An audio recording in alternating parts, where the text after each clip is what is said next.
네, 10월 17일이고요. 어제 이제 쿠키하고 세션에 대해서 이야기를 하고 있었어요.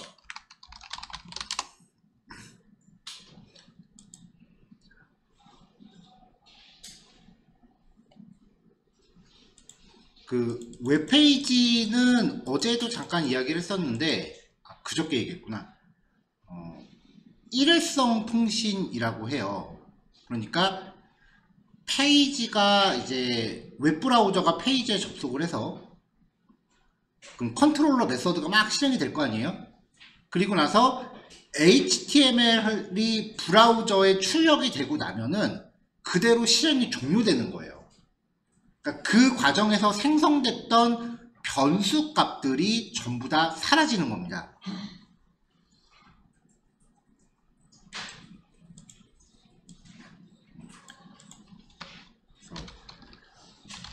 브라우저가 이제 컨트롤러에 접속을 하고 그 다음에 다시 브라우저의 결과가 떨어진단 말이에요. 이 과정에서 브라우저는 컨트롤러한테 URL을 주고 컨트롤러는 다시 웹브라우저한테 HTML을 주죠.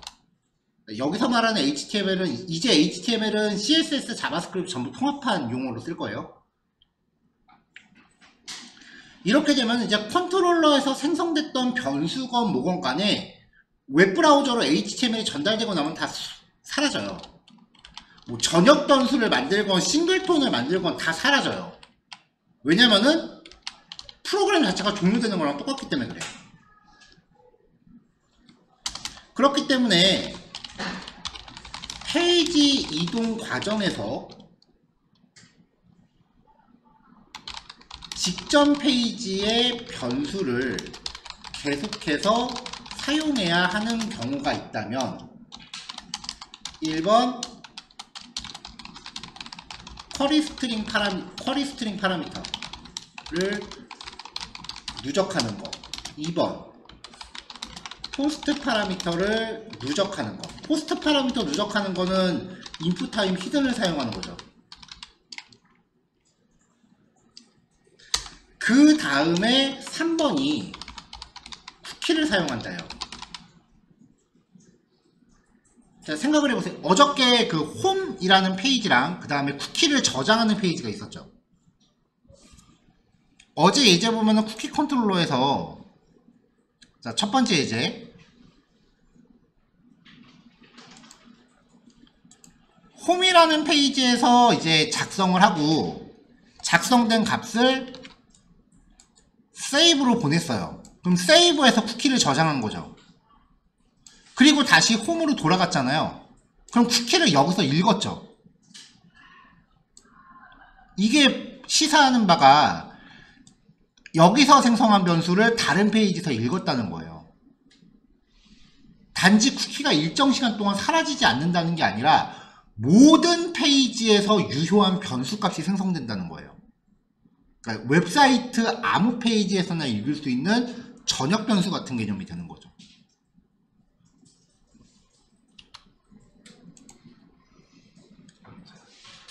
그러니까 이제 쿼리 스트링 파라미터나 포스트 파라미터는 페이지 이동이 쌓일 때마다 변수 값을 계속 달고 다니는 극한의 노가다가 필요해요.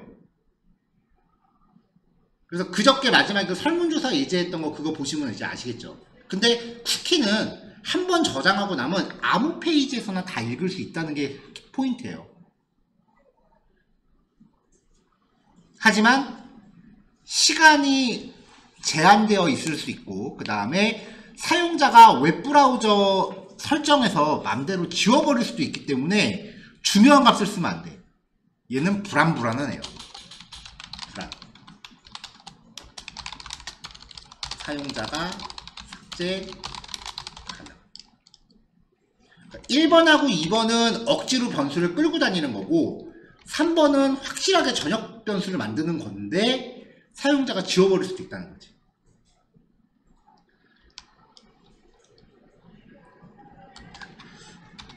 자, 쿠키는 사용자 웹브라우저에 저장됩니다. 그래서 쿠키는 중요한 변수를 쓰면 안 돼요.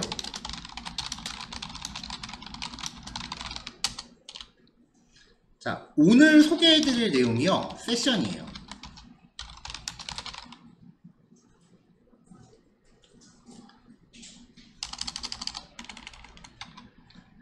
세션은 사용자 개개인에 종속되는 전역 변수를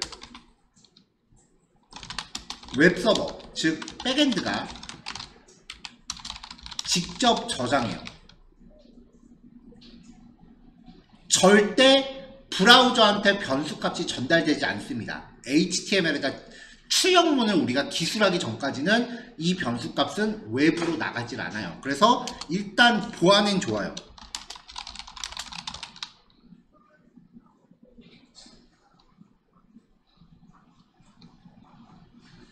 근데 문제는 한 명당 변수를 5개씩만 저장한다고 해봐요. 숫자 변수 5개만 저장한다고 쳐보자고요. 그러면은 벌써 20바이트잖아요. 근데 동접자가 200명이야. 그럼 20 곱하기 200만큼의 용량을 소비하는 거잖아요. 그러니까 사용자 수만큼 저장하는 용량이 커지기 때문에 서버 과용할 경우 서버 부하를 초래해요. 그러니까 얘는 많이 쓰면 안 돼. 정말 중요한 변수에만 써야 돼. 그래서 쓰임새가 딱 하나로 제한돼요. 로그인. 그 밖에 다른 경우에 전역 변수 만들겠다고 세션을 만들면은 뒤통수 맞아야지. 그래서 여러 페이지에 걸쳐서 변수를 유지하는 가장 일반적인 방법은 1번, 2번이에요. 귀찮더라도. 왜냐면 얘네가 어떠한 성능상의 제약이 없거든. 3번은 전역 변수를 쓸 수 있어서 좋긴 한데 사용자가 지워버릴 수 있어서 불안한 거고, 4번은 보안에 이제 안전해서 좋긴 한데 너무 많이 저장하면 서버 다운될 수가 있으니까 안 되는 거고.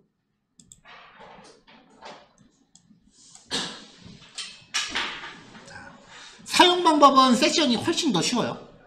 쿠키보다는.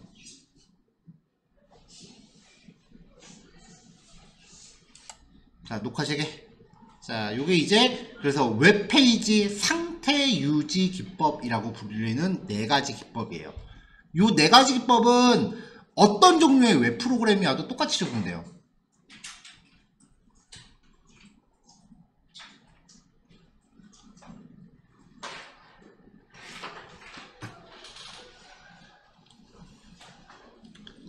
자, 이제 세션 쓰는 법을 볼게요. 자, 일단 세션 밑에 홈이라고 하는 페이지.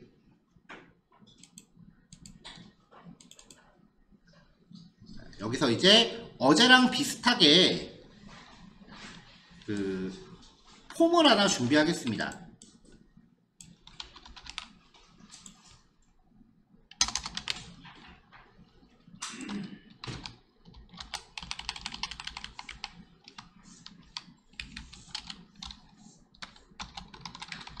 세션 밑에 세이브라는 페이지로 유저 인풋이라는 값을 보낼게요. 몇 개 더 보내볼까요? 유저 이메일, 유저 네임.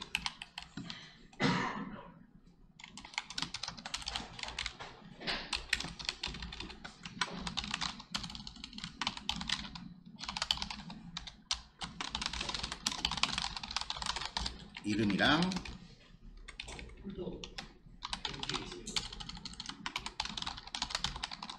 기가 빠졌구나.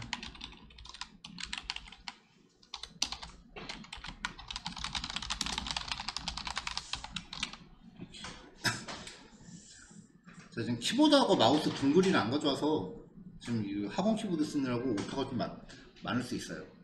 키보드가 손에 안 익어. 자, 그럼 여기서 입력한 내용이 세이브라는 페이지로 전달이 될 거 아니에요? 그럼 여기서 이제 또 세이브라는 이름의 페이지를 만들자고요.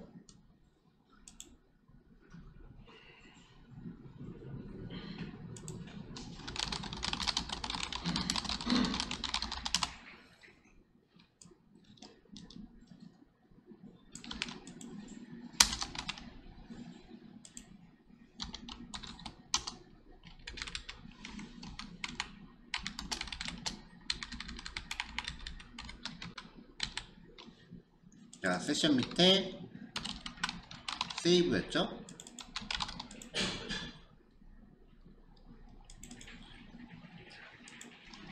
세션 저장 처리.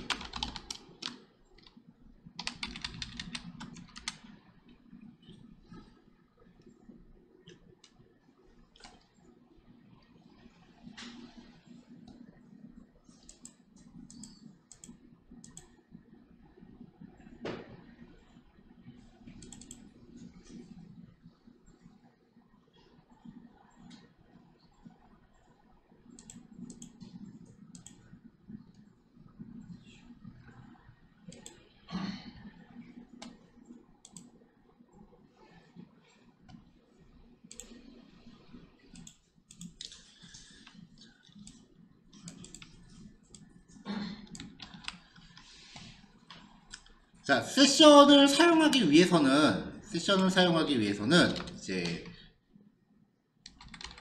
리퀘스트 객체를 통해서 세션 객체를 뽑아내야 돼요. 그래서 HTTP 서블릿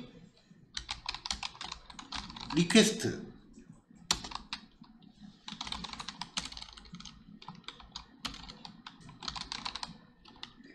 요 객체를 사용해서 세션 객체를 생성을 해야 돼요.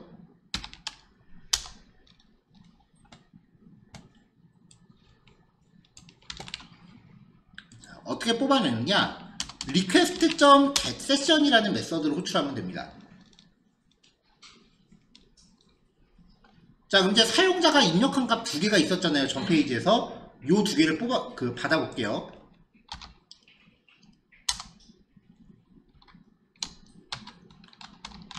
리퀘스트 파람 네임은 유저 네임. 자, 이 값을 스트링 타입의 유저 네임에다 담고요. 유저 이메일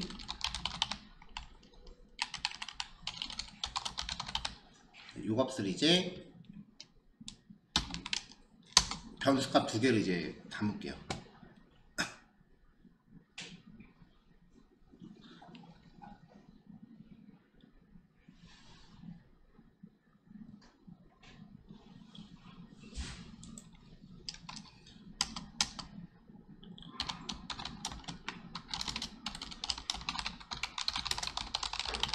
자, 세션 값을 저장합니다. session.setAttribute 라고 해서 저장해주면 돼요. 이렇게. 얘는 쿠키처럼 복잡하지 않아. 그냥 이름과 값만 주면 돼요.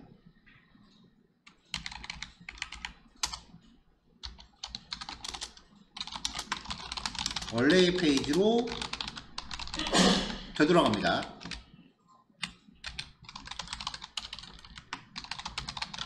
리다이렉트 콜론. 그럼 여기서 이제 세션이 저장되고 나서 원래 페이지로 돌아갈 거 아니에요. 자, 그럼 여기는 이제 작성 페이지에 다녀온 후에는 저장된 세션 값을 꺼내서 뷰에 전달할 겁니다. 그럼 여기서 또 세션을 써야 되니까 HTTP 서블릿 리퀘스트라는 객체가 또 필요하겠죠.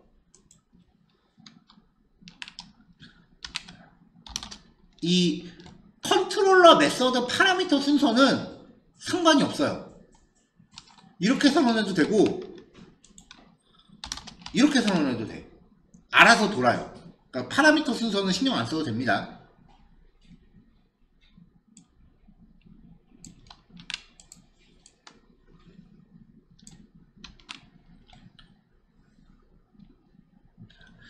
세션 값을 저장할 때 특이사항은요, 값으로 저장하는 것은 오브젝트 타입이에요.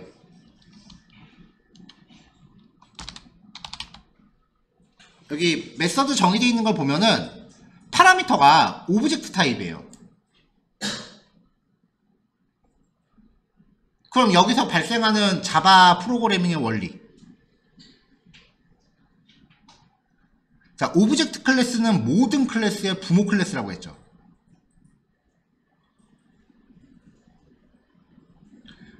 그리고 지금 저장하는 거는 데이터 타입이 문자열이죠. 여기 이거 이메일 말고 age로 바꿉시다. 왜냐면 숫자가 하나 있는 게 더 설명하기 좋네.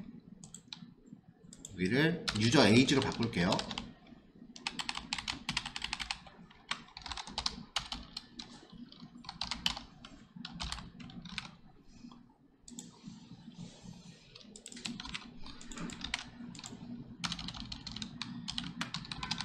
자, set attribute라는 메서드가 스트링도 받았고 그 다음에 int도 받았잖아요. 근데 얘가 파라미터가 정의되어 있는 거 보면은 오브젝트 타입이라고요. 어저께 우리가 유저 헬퍼 만든 것처럼 파라미터를 여러 개 막 선언해서 오버로드 해놓은 게 아니야.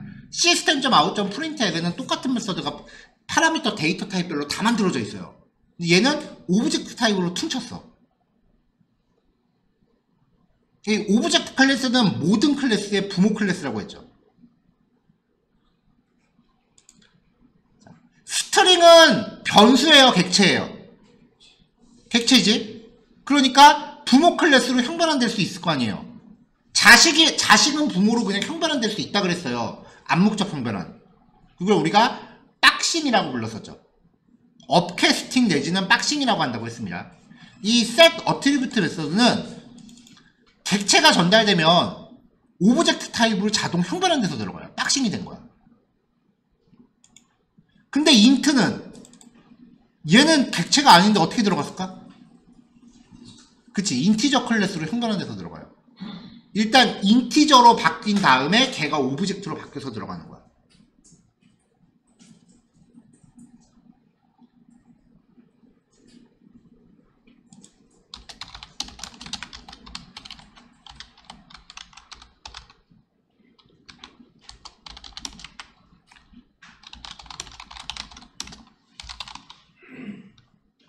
그래서 기본 데이터 타입을 저장할 때는 래퍼 클래스를 써야 돼요.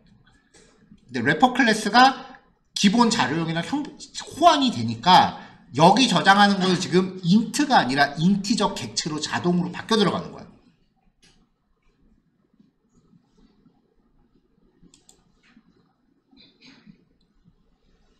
이걸 왜 자꾸 강조하냐면은,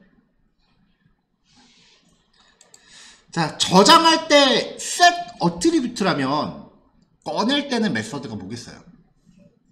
그치, get attribute지.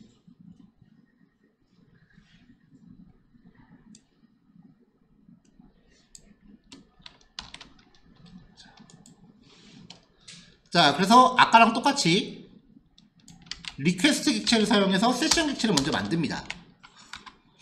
그 다음에 세션 값을 가져올게요. 스트링 타입의 유저 네임은 session.get attribute 라고 하면서 여기다가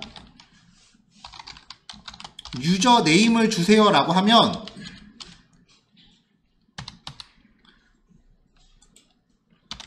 에러나. 아까 여기 저장할 때 데이터 타입이 뭘로 바뀐다고요? 오브젝트 타입으로 바뀐다 그랬지. 마우스 올려보면 리턴 타입이 오브젝트예요. 오브젝트 타입을 스트링에 저장하려고 하니까 당연히 에러나지. 자식 클래스를 부모 타입으로 집어넣는 거는 자연스럽게 되지만 부모 타입이 자식으로 들어갈 때는 명시적 형변환, 즉 언박싱을 해야 되죠. 그래서 원래 타입으로 바꿀 때 형변환 넣어줘야 돼.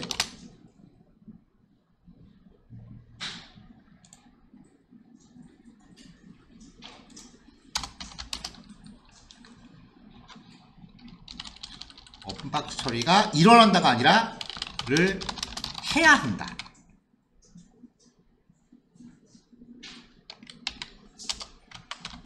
자, int 타입의 유저 age 또 이렇게 바꿉니다. 근데 이게 지금 int가 잘 될지는 지금 저도 잘 모르. 지금 코파일럿이 이렇게 만들어준 건데 이거 원래는 인티저로 해야 되거든. 한번 해볼게요. 이렇게 할 생각을 한 번도 안 해봤어. 자, 그럼 뷰에 전달할 데이터 저장할게요. 아이고 착하다. 잘 만들어주네.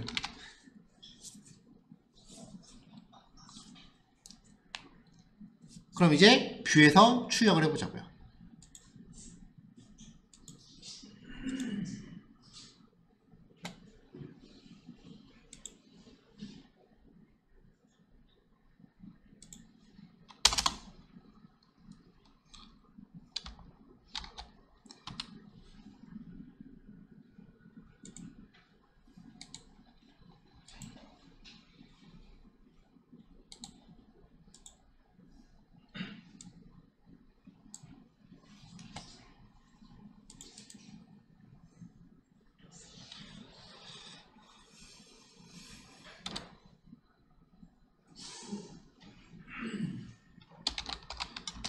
자, HR 어제처럼 H3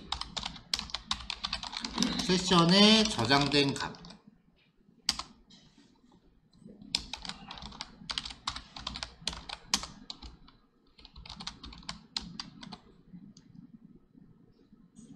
li 그 다음에 이름은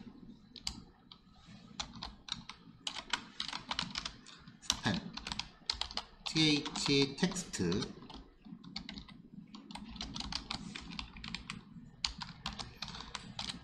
유저 네임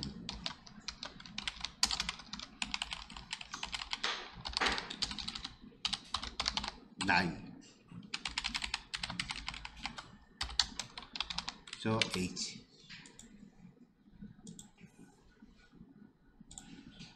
자, 그러면 이제 가동.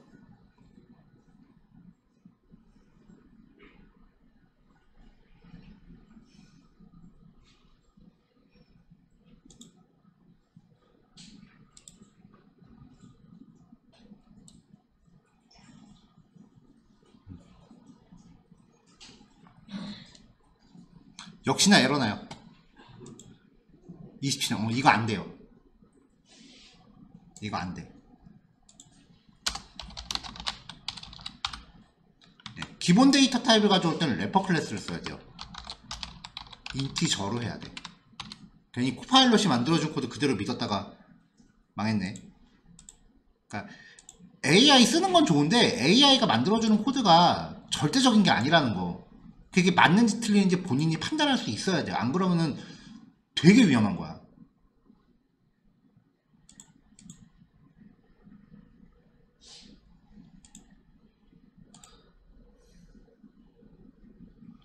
자, 인티저로 형변하는 거는 인트랑 호환이 되니까 그냥 담아도 돼요.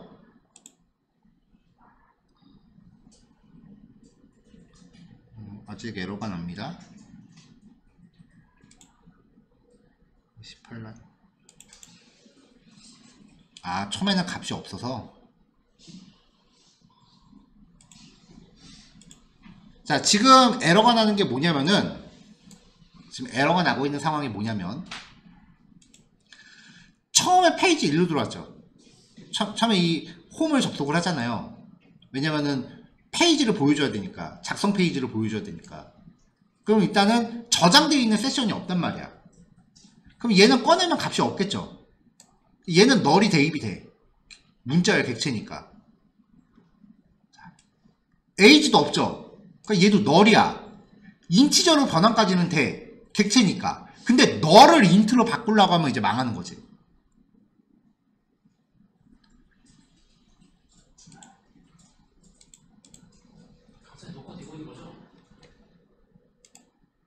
되고 있어요. 되고 있어.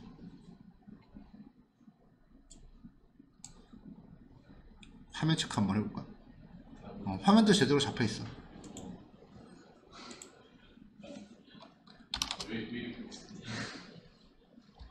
자, 그래서 get attribute는요, 두 번째 파라미터로 값이 없을 때 대신 사용할 기본값을 설정할 수가 있어요. 있는 걸로 알고 있거든요. 없네. 이런 애가 없었군. 전에 본 것 같은데.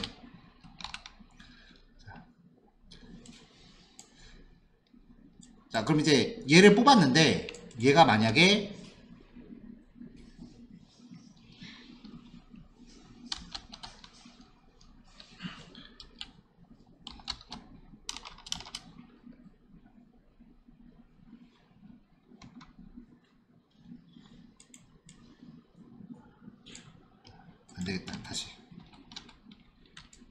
사망연산절 하려고 할 때 안 되네. 그래서 뽑을 때는 인티저로 뽑아야 된다. 이러면 널 커버 되니까.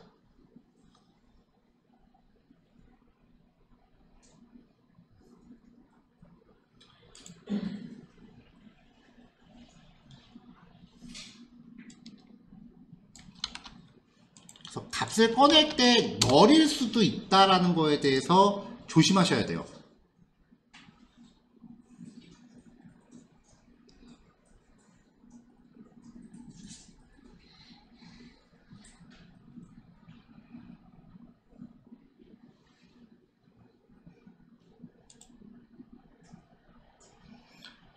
자, 이렇게 이제 인티저 타입으로 바꾸고 다시.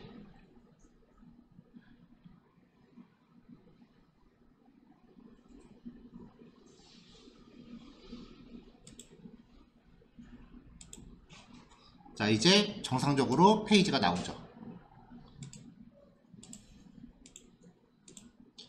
세션 저장하면은 404 에러. 제가 지금 세션 밑에 세션 세이브 주소를 잘못 걸었네요. 앞에 슬래시가 빠졌네.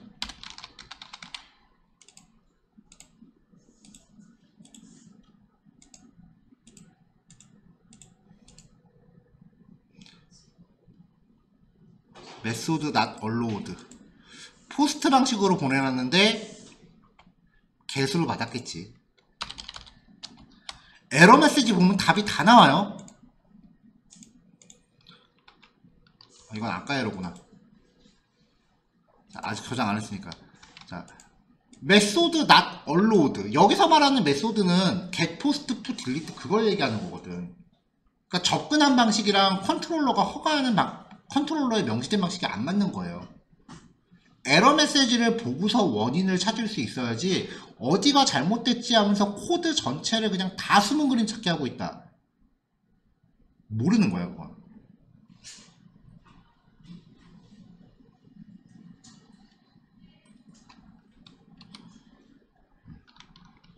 지금 여기 있잖아요.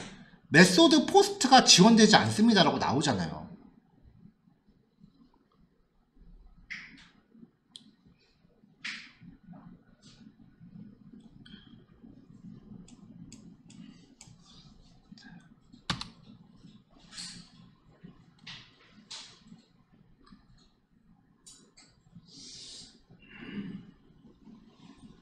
그러니까 이 에러 메시지부터 파악을 하세요.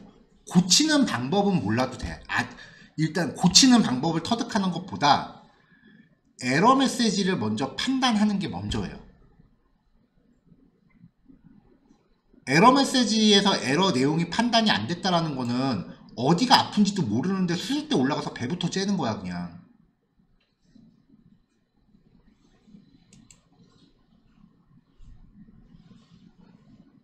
에러 메시지 정말 아무리 강조해도 부족할 게 없을 정도로 중요합니다.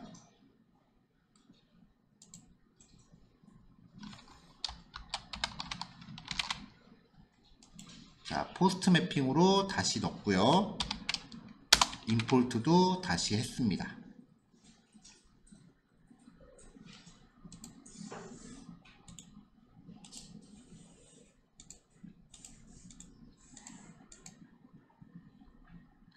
자, 그럼 저장하고 왔어요. 저장이 잘 됐나? 세이브, 유저네임, 유저 에이지 저장 잘 됐고요.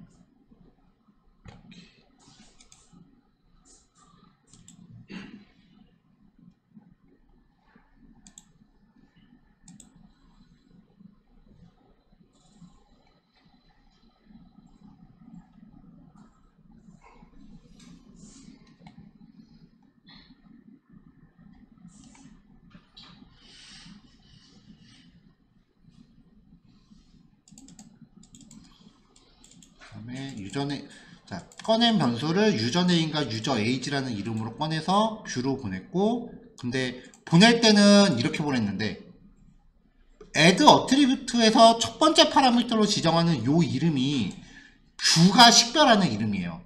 그러니까 뷰에서는 요 이름으로 꺼내야 돼. 근데 지금 제가 계속 변수 이렇게 쓰니까 뷰에서 너무나 당연하게 그냥 이렇게 써버렸어. 그럼 이제 변수 못 찾는 거지. 그러니까 평소에 이런 거 헷갈리지 말자고 그냥 여기 이름하고 값 다 통일해 버립시다. 이렇게 가는 거예요. 그럼 이제 장점은 이렇게 하면은 그냥 다 유저네임 다 대소문자 안 가리고 다 통일해 버리면 되니까 이렇게 변수가 출력 안 될 가능성이 적은데, 단점은 이건 뭐고 이건 뭔지 판단력이 흐려지는 경우가 너무 많아. 이름하고 값을 구별을 못하는 경우가 많아요.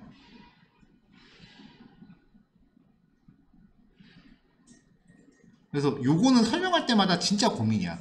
여기 이름 두 개를 다르게 사용하면은 에러 나는 사람이 많을 거고, 에러 나는 거를 적게 한다고 해서 여기 이름 두 개를 맞춰버리면 이해 못하고 넘어가는 사람이 너무 많고, 이 정도면은 확실하게 강조했다고 생각해요. 자, 그럼 저장된 값 나오죠? 세션은요, 웹브라우저를 닫으면 한 5분 정도 있다가 자동으로 사라져요. 근데 지금은 아마 안 사라졌을 거야. 왜냐면 닫았죠? 하지만 내가 여기 크롬을 띄워놓고 있거든. 크롬 브라우저 자체가 종료가 돼야 돼요. 두 번째는 그 세션 타임아웃이라는 게 있는데, 정해진 시간 동안 페이지 이동을 안 하고 거기에 가만히 있으면 자동으로 폐기돼요. 그게 보통 기본값이 5분으로 잡는 경우도 있고 보통 한 20분 정도 되거든요. 그러니까 여러분들이 웹페이지에 좀 오래 머물러 있다가 다른 데 가면은 로그인이 풀리는 이유가 원래 그렇게 생겨먹은 거야. 강제로 그 값을 늘릴 수는 있어요. 그래서 어떤 데는 세션 타임아웃 시간을 24시간으로 늘려놓는 데도 가끔 있긴 해요. 근데 보안에 그렇게 좋진 않아. 자, 여기까지가 세션에 대한 이야기입니다.